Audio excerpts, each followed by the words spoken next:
Hello guys, welcome back to our channel.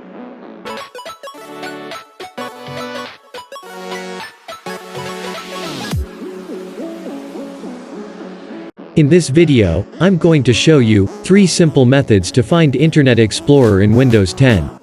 For more information, visit our article. Link provided in the description. Without any delay, let's get started. Method 1. Click on the magnifier icon on the right bottom of the taskbar, and type as Internet Explorer, then you will find Internet Explorer application. Method 2. Click Start icon, scroll down to find Windows Accessories option and click on it. A drop-down menu will open, and you will find Internet Explorer application in that list. Method 3. Press Windows plus R, and Run window will open. Type iExplorer.exe in the search bar and press Enter, and Internet Explorer will open. Hope you liked this tutorial. For more information, visit our article. Link provided in the description.